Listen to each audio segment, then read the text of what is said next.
I'm Melissa Shanahan, and this is the Velocity Work Podcast, episode number 61.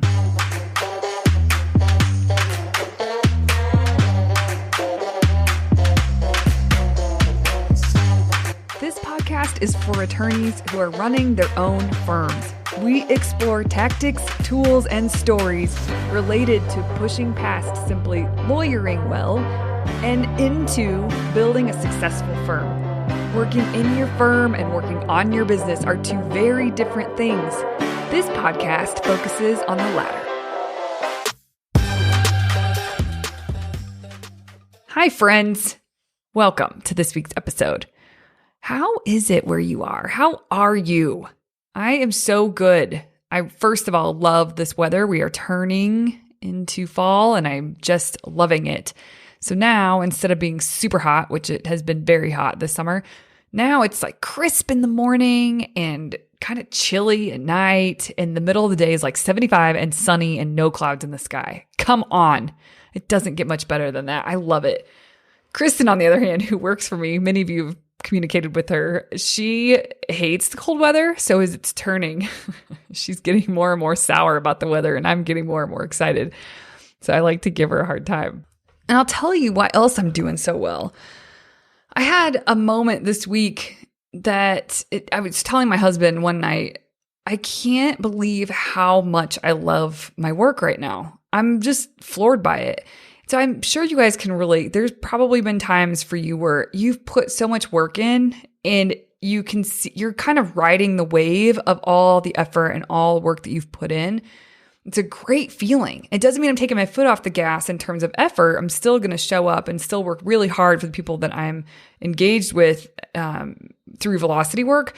But there's just a really good feeling with that. And I am in that right now. I'm so grateful for the people I work with, meaning like my team members, but also the clients that I work with. They are the best. I've had the thought several times this week.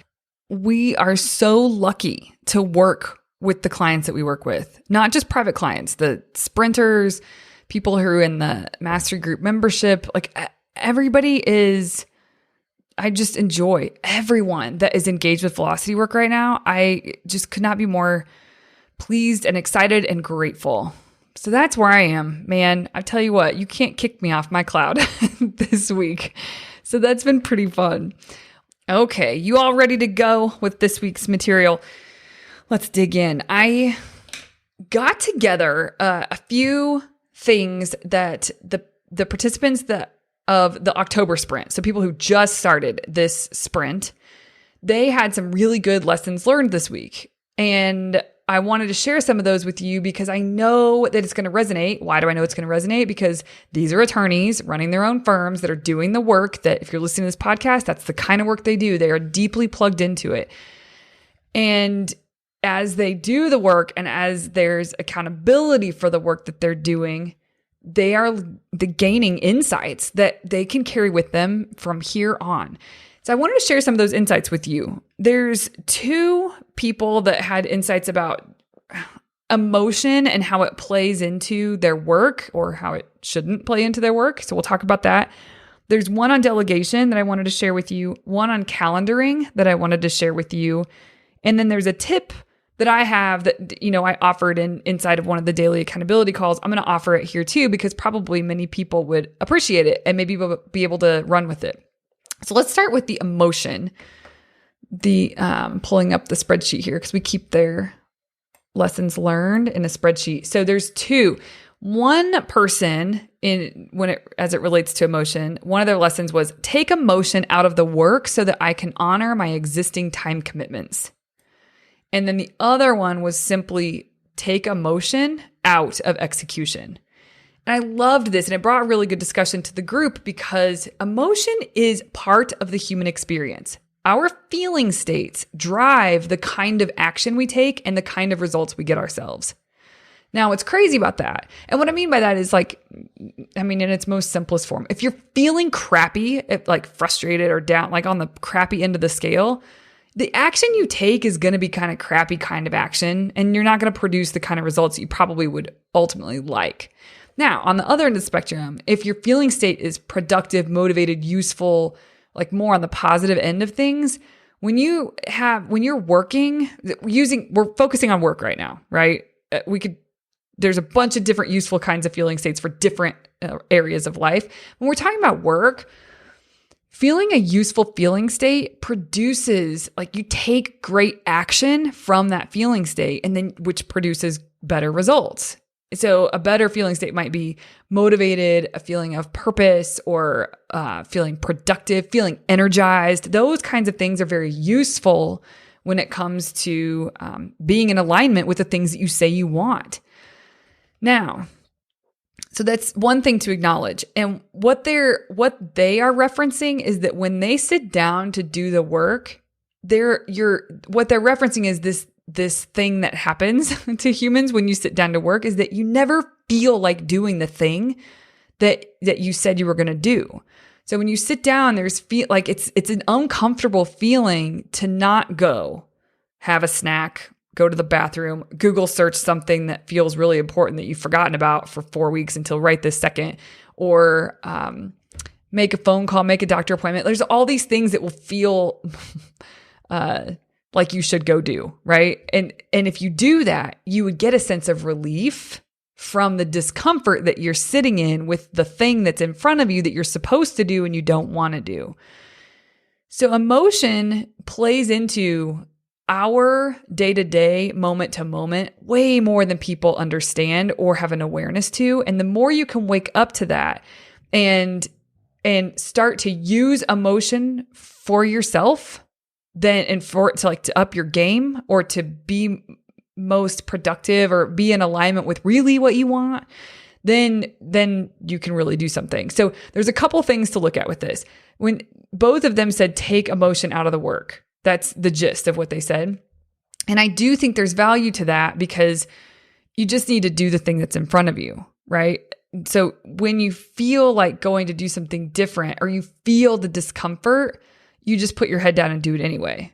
Now, what we didn't really go into on the daily call that I will here, and this is, by the way, these podcasts, I'm realizing I do these with the sprint participants in mind, because if they're in the trenches doing the work, these podcasts should be used to deepen their work and to help them as much as possible. And y'all get to benefit from that, because there's really specific things that they're going through that as I can help them more and more and more, it's going to help you more and more and more. So when I'm talking about this, I'm really talking to these participants, especially the ones that brought up those lessons about emotion. The thing about this is, yes, there's truth to that. Take emotion out of work when it comes to execution.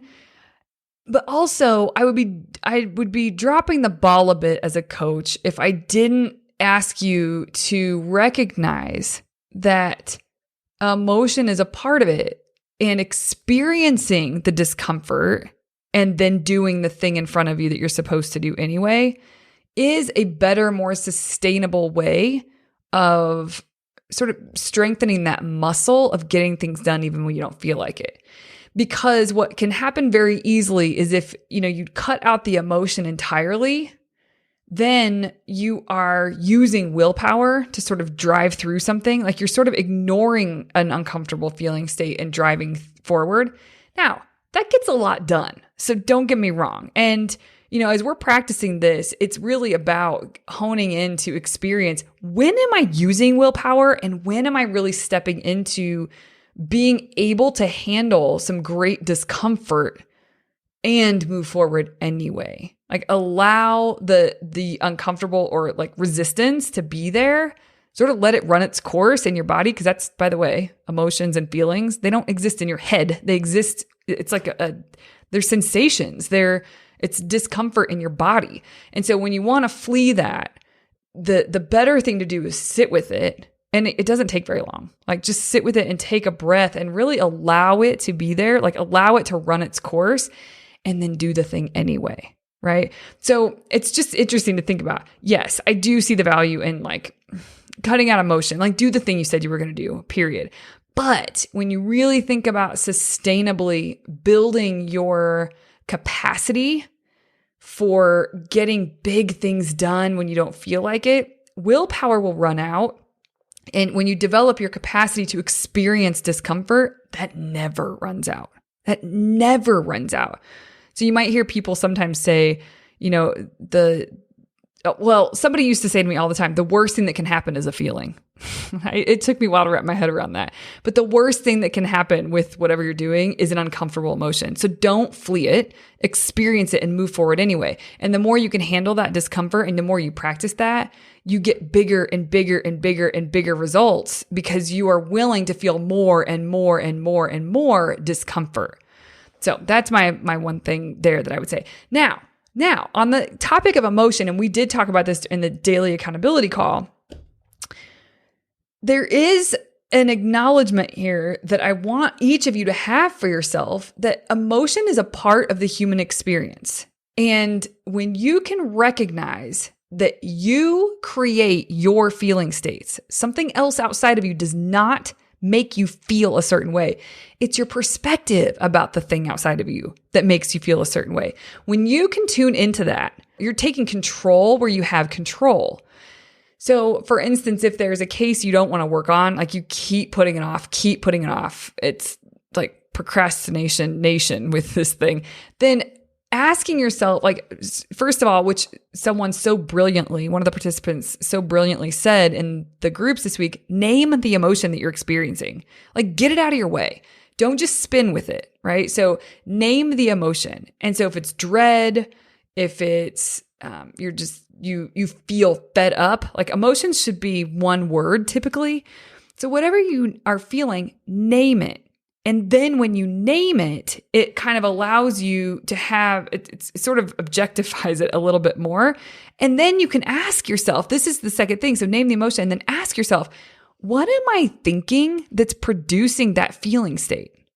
What are my thoughts that are running? Like, what am I telling myself that's producing this dread?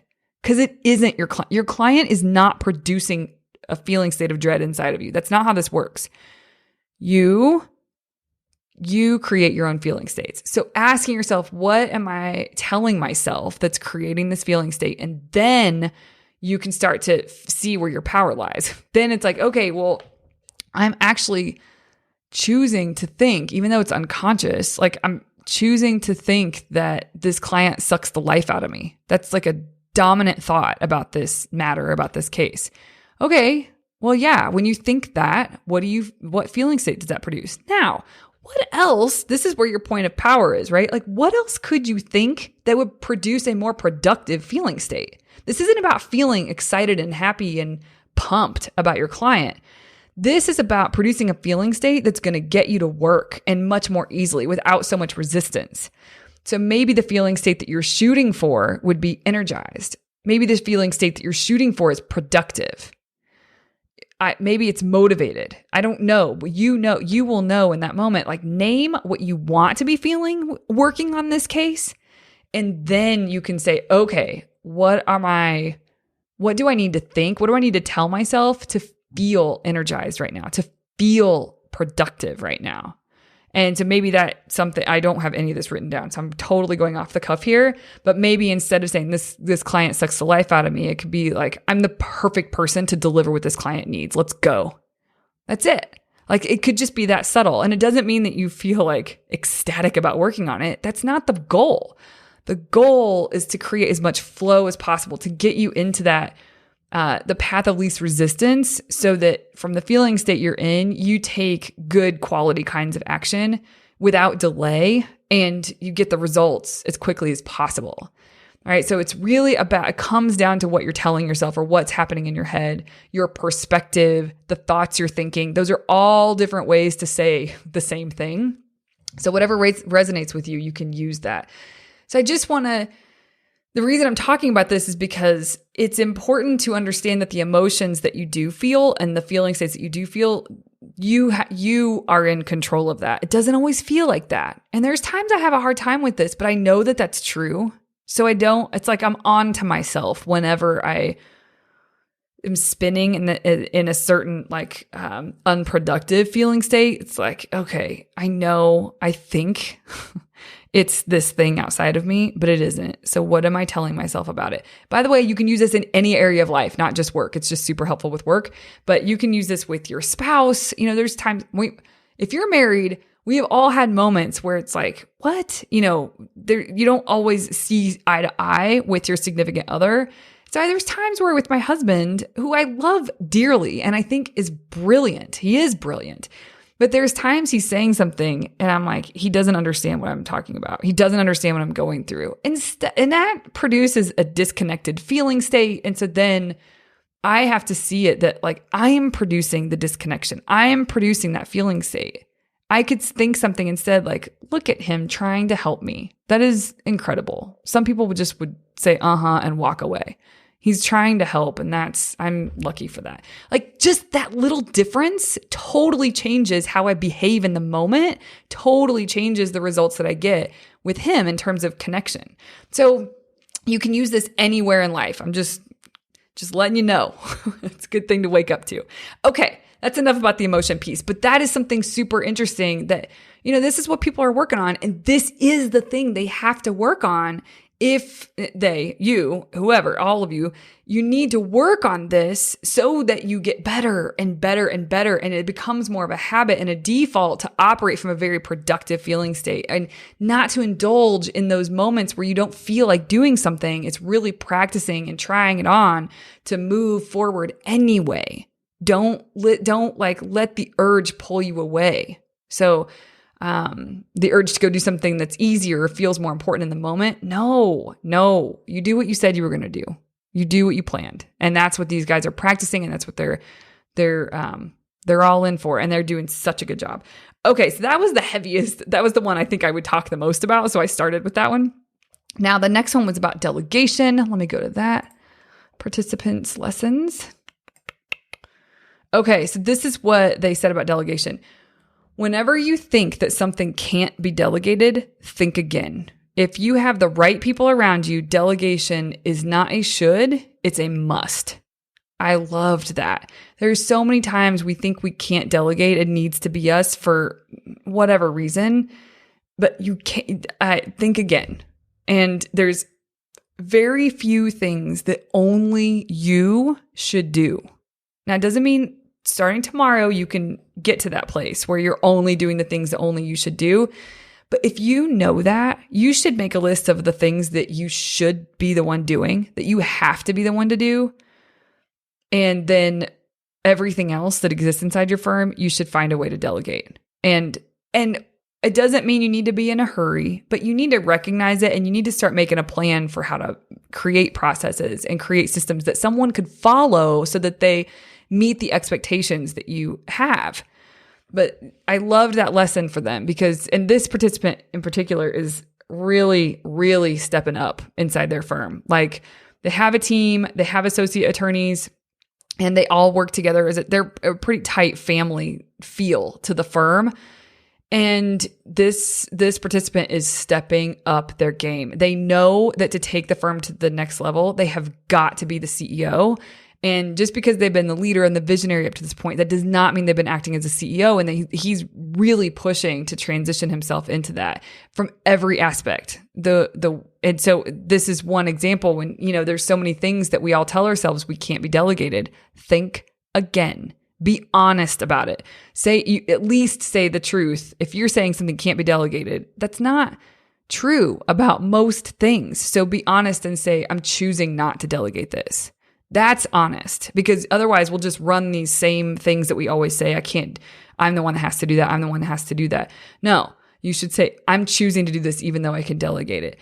If you wake up to that, the words that come out of your mouth basically reflect the thoughts that you're thinking. So if the words coming out of your mouth are, you're making them be, I could delegate this, but I'm choosing not to. I'm choosing to do it. If you're actually saying that stuff out loud, really quickly, you'll be like, this is dumb. I need to delegate it. What am I doing? But if you keep kind of going with the default lies that we tell ourselves, I'm the one that has to do this. That's not true about most things. So get clear. So this participant got really clear, and he's just waking up to this stuff in a really major ways. Okay. And then the next one was about calendaring. That one. Okay. This was the lesson learned. Scheduling time on the calendar helps me stay on track and finish things faster. That sounds super basic, but most of you, that are listening to this, I know this because when I start working with you, it's like we got to dig in on it. Most of you do not schedule time on your calendar for on the business things or in the business things. It's kind of like, you do have some things, you have meetings scheduled, but the work you need to get done, the work you need to produce, if it's not on your calendar, you are missing out. When you do schedule things on your calendar, it does help you stay on track, and it does help you finish things faster, because it's like you see okay, I've got an hour, it's go time, sit down and do it, right? And then on to the next thing, on to the next thing. When you plan out your days and you make your calendar reflect reality, when you make your calendar reflect the priorities that really line you up with where you want to go, then it makes it very clear. It makes it very clear when really it helps you take responsibility for the things that aren't getting done, because you can see that you're not scheduling it well enough. And it's a learning process, but really I would highly encourage you guys to schedule time on your calendar so that you can get things done faster and that you can just stay on top of things. You can stay on track. So that was a really cool lesson. And this participant is brand new to a sprint. They've never done a sprint before. So October is their first sprint ever with Velocity Work. And, this is out of the gates. This is one of his lessons, which doesn't surprise me at all. These are some of the early lessons that people really grasp and really get. And he is. And so this is what, this has really helped him. And so as basic as it sounds, and you guys heard me on last week's podcast, I kind of went on a rant about, some of this feels like basics, and I can hear some of you saying like, yeah, we've heard that before. Okay, but do it, right? Do it. Find out where you fall flat. Find out where you're having trouble. Figure out your barriers. Then you can come up with solutions to get you through your barriers. But as long as you sit back and you don't get in the ring to implement this stuff, you're going to stay in your same habits, your same flow that is unideal. If you want to change that, if you want to up your game, you got to get in the ring and you have to do this stuff. And not do complicated advanced things, doing the basic things. That is what will take you to the next level. And this is true no matter how big of a firm you run. So this is something that I would highly recommend you do if you aren't already doing it. Schedule time for everything that's important to you on the calendar. Okay. Now, and also I did a calendaring episode. We will link to it in the show notes, but I did one in either April or May that people really liked. I think it really helped people understand how to think about their time and how to think about their calendar. So if this interests you, this topic, go back and listen to that episode. Okay, and the last thing I have for you is a tip. One thing I notice is when people are getting used to this, when they report in on the one thing they're going to get done that day, I sometimes have to help them get more specific. And the reason is because I can see that what they're giving me, like what they said to me that they're going to get done, I know that when they go sit down to do what they told me they were going to do, there's a little bit of like, where should I start? Okay, if you ask yourself that when you sit down to work something, you didn't break it down small enough. You didn't get specific enough with what you're supposed to do. And that's a learning curve. That's something you get better and better at over time. But one participant, the example I was thinking of, but this happened a few times this week, but the example that stuck out to me was deciding, so they wanted to follow up with leads. And so they were, and they weren't sure if they were going to email or, they were going to email, but what were they going to ask for? A phone call with these leads, or did they want to just a response from these leads? They weren't totally sure. But the one thing they were giving me was follow up with these leads. And what I encouraged that participant to do was say, okay, if you sit down to do that, what will you do specifically? And it's almost like you have to think backwards and kind of think about what are the steps I'm going to take. And if you don't know the steps you're going to take when you sit down, then actually your one thing for that day, instead of sitting down to email to follow up with these leads, it should be sit down and decide how you want to follow up with them. What is your ask? What is your point, the point of what you're doing, and kind of map out so that when you do sit down to follow up with the leads, you can just bust it out. You don't have to think. You don't have to make decisions. When you sit down to execute, that is not the time to make decisions. When you sit down to do something, that is not the time to make decisions unless you have said, this is the time I'm going to make decisions. Decision making is one of those things you will go down rabbit holes. You'll question things. You'll doubt yourself. You're not sure because maybe it's something you haven't done before, so you won't be sure if you should do it this way or that way. So it can really take away from the time that you have to execute. That's not the time. So if you ever have to sit down, if you put something on your calendar and you sit down and you can look ahead at your calendar and look at this too. Is there anything on your calendar right now that you have to sit down and you would probably say, where should I start? Or what should I do first? And so maybe you start doodling and writing some things down to help yourself figure it out. That should all be done in advance. So that's my tip, is that when you're calendaring things, you have to make sure that what you're putting on the calendar is very specific so that you don't wonder where to start. And if you do need to do some research, or if you do need to make some decisions and make some calls so that your execution is really, that time you're spending on execution is pretty flawless, like you just go, then put some time on the calendar to make some decisions to more high level so that when it's time to do the thing, you can just bust it out. You don't have to think. And that's a good lesson for efficiency and predictability with how long something is going to take you. It just helps line you up in a really great way. So that's my advice there that I wanted to offer you. And that goes with the if you listen to the calendaring episode, the last half of this call has really been about, will help you deepen the work with calendaring and getting better and better and better at it. Well, that's what I've got for you guys this week. I hope you enjoyed that. These are your peers that are learning these lessons, doing a lot of work, and these are some of the nuggets that are coming out. There is a lot of lessons learned. Each participant has to give me one, but those are the few that I thought I could bring to you and hope that you find value from without a lot of context. So yeah. All right, everyone. You have a wonderful week, and I will see you here next Tuesday.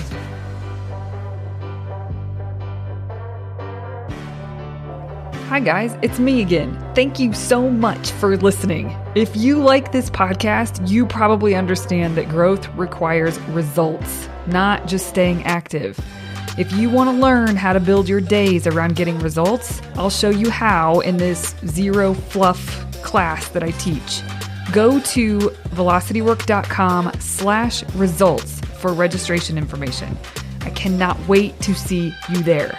If you want to hang out with us on social, come on over to Instagram. Our handle is velocity.work. And on Facebook, it's facebook.com/meetvelocitywork. Cheers, my friends, to real growth and a great life. Show notes from this episode can be found at velocitywork.com/podcast.